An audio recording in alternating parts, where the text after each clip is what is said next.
ce déclic m'est venu lorsque je suis vraiment rentré de mon premier voyage donc en Afrique, en République du Congo. Et ça m'a permis en fait d'ouvrir les yeux sur énormément de points qu'il y avait. Donc il y avait beaucoup d'améliorations, il y avait beaucoup de choses à faire. J'ai trouvé un pays justement qui était un très beau pays, un pays dont je suis tombé amoureux immédiatement, tellement il respire de beaucoup de choses, tellement il respire de profondeur, il respire... c'est une source en fait vivante et qui t'alimente, qui te donne de la force, qui te berce, qui t'emmène lorsque tu écoutes les battements de son cœur. Et c'est un appel en fait, c'est un appel à énormément de choses, c'est un appel à ta culture, c'est un appel au développement, c'est un appel à voir d'autres choses tout simplement se manifester. Et c'est un appel qui est très puissant. Et donc moi j'ai répondu favorablement à cet appel parce que justement ça faisait entièrement partie de cette personne que j'étais et qui m'a permis tout simplement de me recentrer, de me reconcentrer. Et ensuite, comme on dit, hein, quand tu sais d'où tu viens, eh ben, il n'y a rien qui peut t'arrêter. Et généralement, tu sais où tu vas. Et ça te permet tout simplement de tracer un avenir qui est meilleur. Et donc, à travers cet avenir, j'ai vu cette chaîne et je me suis dit, pourquoi pas ouvrir une chaîne. Une chaîne pour permettre aussi aux autres d'en profiter, de se dire que tout était possible parce qu'effectivement, je voyais pas mal de... J'ai croisé pas mal de personnes qui avaient notamment des visions qui étaient plus négatives pour des raisons qui leur sont propres, effectivement.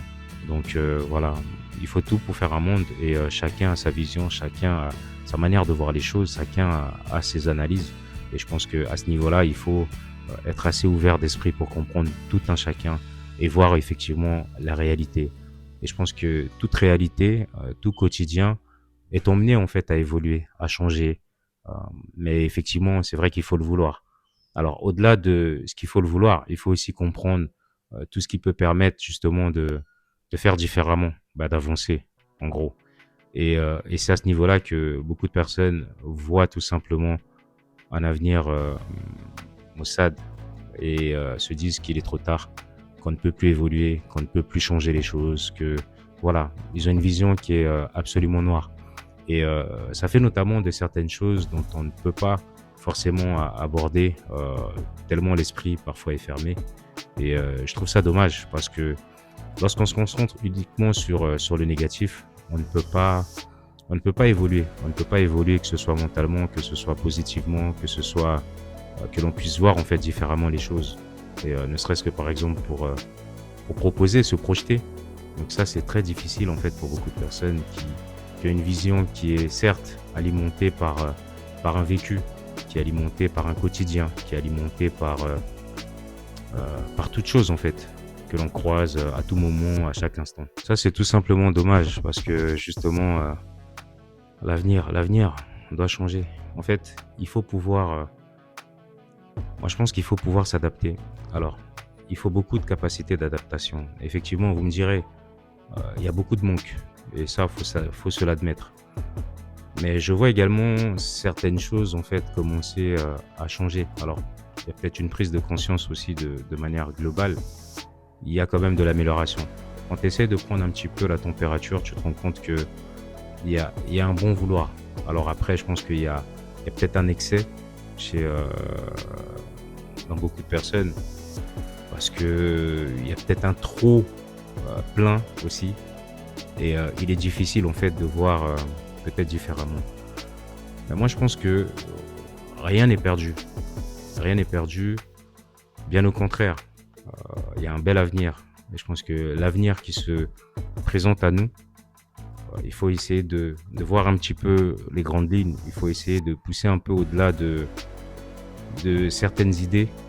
Je pense que l'avenir qui était peut-être certes incertain pour beaucoup, moi je le vois plutôt de manière positive. Après, il faut le vouloir. Après, il faudrait que tout le monde justement participe à cet élan. Et il faudrait que ça puisse permettre de comprendre quel est le problème de fond. Le problème de fond, le vrai problème de fond. Alors, beaucoup vont plutôt le catégoriser comme étant un problème lié à un type de personne. Et voilà, donc ils s'arrêteront justement à ça. Et effectivement, et là, il y a un jeu de ping-pong qui se met en place parce que ça part, ça revient. Et au final, personne n'est responsable. C'est toujours la faute du voisin. Mais je pense qu'au-delà de tout ça, il faut être capable justement de se poser, de s'asseoir et de se dire que on peut construire un avenir ensemble, on peut bâtir ensemble, on peut s'ouvrir et ne pas avoir peur. Parce que je pense que ce qui freine en fait le développement, en tout état de conscience, hein, il y a eu certes, il y a beaucoup de passé, mais je l'ai souvent dit en fait, le passé doit nous permettre justement de rédiger les grandes lignes du futur. Et à ce niveau-là, il y a beaucoup à faire, effectivement. Il y a un historique, il y a tout un historique, il y a beaucoup de choses en fait à faire par rapport à ça. Et ça doit servir de leçon, ça doit servir de base pour justement euh, préparer cet avenir qui peut nous permettre d'être ensemble, cet avenir qui peut nous permettre justement de développer, d'aller encore plus loin et de pousser les choses euh, vers tout simplement tout ce qui est, je voudrais dire, réussite. Voilà, réussite, réussite. Et c'est très important. Ne soyons pas fermés, soyons plutôt ouverts d'esprit avec une analyse qui soit vraiment profonde, qui nous permet vraiment d'aller au-delà de nos limites, au-delà de toute limitation d'esprit. Et je pense que c'est comme ça qu'on peut voir et faire les choses. Bien sûr, je le dirai jamais assez. Je pense que les choses doivent être prises et analysées et surtout doivent être traitées avec la main la plus ferme. Ça, pour moi, c'est inévitable. Ça, c'est mon point de vue. Quand tu vois comment les choses sont faites, forcément, tu te dis que pour faire mieux, il faut beaucoup de discipline, il faut beaucoup de rigueur, euh, il faut beaucoup de, j'ai envie de dire de motivation, mais la motivation, en fait, on s'en lasse. Donc, il faut de la discipline. Il faut de la discipline. Il n'y a que comme ça. Il faut une discipline sur un laps de temps où il y a une intolérance à tout un tas de choses et qui puisse tout simplement permettre de mettre les bonnes personnes là où il faut et pour que ça puisse changer, pour que les gens aussi s'adaptent. Je pense que si tu offres quelque chose d'assez positif aux gens, ils sont censés également peut-être voir autrement. Bien qu'on ne puisse pas changer la mentalité de l'homme, ça c'est complètement différent. Une pomme qui est pourrie, elle est pourrie. C'est terminé, on ne peut plus rien en faire. Mais effectivement, on peut quand même faire en sorte à ce que les gens voient les choses différemment. Et ça, c'est possible. Et au-delà de ça, j'ai vu justement qu'il y avait plutôt, de manière globale, un grand clin d'œil, justement, une ouverture euh, plutôt vers l'étranger. Quand je dis une ouverture vers l'étranger, une ouverture en fait vers des sources externes qui peuvent effectivement venir en gros alimenter maintenant tout ce qui est interne. Donc créer des emplois, etc. Et ça, c'est dans l'analyse que j'ai fait de manière globale. Effectivement, quand tu prends le ressenti, tu te dis que euh, le bas peuple, en fait, ne peut pas comprendre ça. Parce que justement, ces choses sont faites, certes, pour des grandes choses. Mais le bas peuple, en fait, lui, son quotidien reste maussade. Voilà, reste Montrose, reste fade. Parce que justement, il faut peut-être un minimum pour qu'il puisse justement commencer à voir les choses différemment. À ce titre-là, c'est vrai qu'il y a beaucoup à faire. Mais je pense que nos responsables ont peut-être axé ça différemment parce qu'effectivement, peut-être que la mentalité aujourd'hui ne permet plus de travailler correctement avec ceux qui sont issus de sa propre maison, tellement, voilà. Et ça, c'est de part et d'autre. Hein. Faut pas juste cibler une catégorie de personnes. Je pense que tout le monde a un petit peu participé à ça. Et aujourd'hui, il faut pouvoir reconcerter tout le monde et faire en sorte à ce que les gens fonctionnent. Donc, quand on attire effectivement, quand on mise plutôt sur des grosses structures, c'est énormément de ressources qui sont dépensées, mais c'est censé rentrer aussi au niveau du pays, c'est censé être géré aussi différemment effectivement pour permettre justement de procéder petit à petit à des améliorations qui vont permettre justement de relever le niveau, la qualité de vie et tout ce qui s'ensuit justement au niveau de la population. Et là, il y a aussi beaucoup de négativité. Alors, est-ce qu'ils se font confiance? Est-ce que ça, il faut voir. Donc, je pense qu'il y a pas mal d'analyses à faire. J'essaie d'employer les mots les plus sobres pour ne pas effectivement attirer plutôt une certaine catégorie de personnes parce que, voilà, trop de négativité, moi, j'aime pas ça. bien qu'on puisse discuter à la base, on est assez ouvert d'esprit, donc on peut discuter de tout et de n'importe quoi.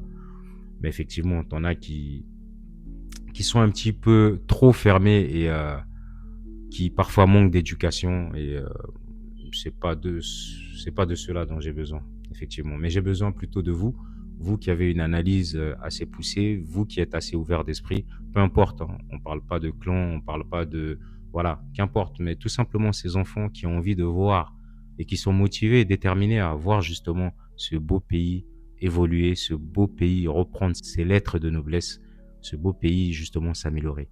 Et ça, voilà, j'ai plutôt besoin de ça. Je pense que de temps en temps, je vais aborder un petit peu ce sujet parce que c'est très important.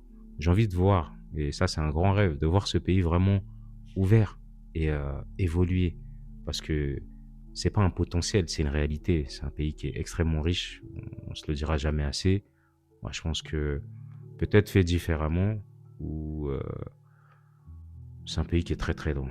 C'est un pays qui est très très extrêmement loin. Soyons sincères, avec une multitude de ressources comme pas possible, avec une richesse culturelle qui est juste énorme, qui à mon sens n'est pas, euh, qui n'est absolument pas valorisée. Il y a une culture qui est énorme. On a aussi des artistes qui peuvent, voilà, vraiment s'étendre à l'international. Et je pense qu'il n'y a pas assez de visibilité également là-dessus. Il y a, enfin, il y a tout, il y a tout. Il y a vraiment, il y a beaucoup de qualité. J'entends souvent cette phrase dire que ce pays est maudit. Il y en a qui le qualifient de maudiston et consorts. Mais non, vous êtes complètement à côté de la plaque, les gars. Je pense que vous n'avez pas une bonne connaissance de la profondeur, en fait, et de la richesse de votre pays. Je pense que rien que par respect pour son pays, il y a des termes qu'on peut même pas employer. Voilà. Bon, peut-être que parce que je suis amoureux et que je préfère voir ce qui est positif, ce qui peut nous faire évoluer, ce qui peut nous faire grandir, que je dis ça. Et sinon, voilà. Voilà, j'avais un petit crochet en fait à faire par rapport à ça. Donc, je sais pas ce que vous en pensez. Dites-moi ce que vous en pensez en commentaire et puis qu'on puisse justement discuter. Moi, je vous dis à très bientôt. Ciao, ciao.